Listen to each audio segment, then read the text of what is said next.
Mr. President of the General Assembly, Excellencies, I send my warmest greetings to we the peoples.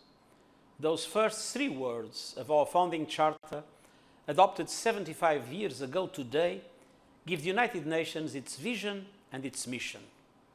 We exist to serve people, and we work as one for the benefit of all.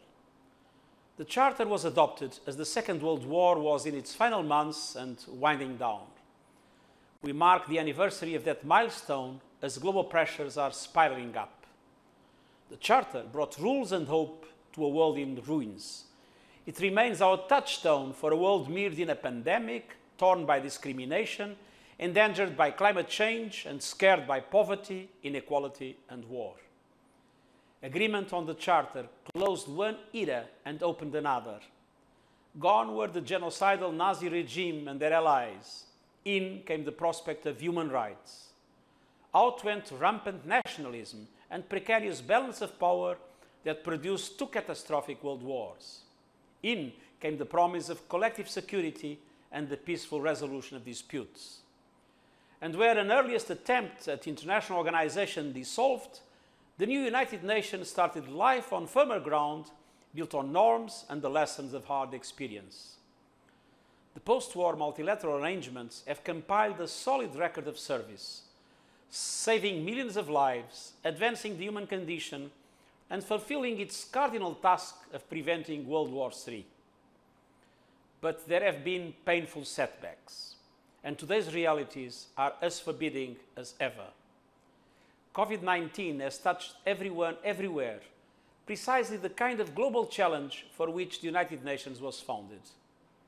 At the same time, people continue to lose trust in political establishments. Today's marches against racism were preceded by widespread protests against inequality, discrimination, corruption, and lack of opportunities all over the world, grievances that still need to be addressed, including with a renewed social contract. Meanwhile, other fundamental fragilities have only grown. The climate crisis, environmental degradation, cyber attacks, nuclear proliferation, a pushback on human rights, and the risk of another pandemic. It's not difficult to imagine a new virus transmitted as easily as COVID-19, but as deadly as Ebola. The delegates in San Francisco in 1945, having themselves lived through a global pandemic, depression and war, seized their opportunity to plant the seeds of something better and new. Today, we must do the same. To achieve that watershed moment, we need to reimagine multilateralism, give it teeth to function as the founders intended, and ensure that effective global governance is a reality when it is needed. We must also bring others to the table in an inclusive and networked multilateralism, since governments are only part of today's political realities. Civil society, cities, the private sector, and young people are essential voices in shaping the world we want. Like those who drafted the Charter, we must look without illusion at today's injustices, their roots, and the suffering they engender. Yet, there is also much to encourage us and drive us onward. The heroism and solidarity of the pandemic response, the global embrace of the Sustainable Development Goals, the millions of young activists and global citizens pushing to advance equality, climate action, a green economy, and to take control of their destiny. I'm inspired by so much that has been built and achieved across 75 years.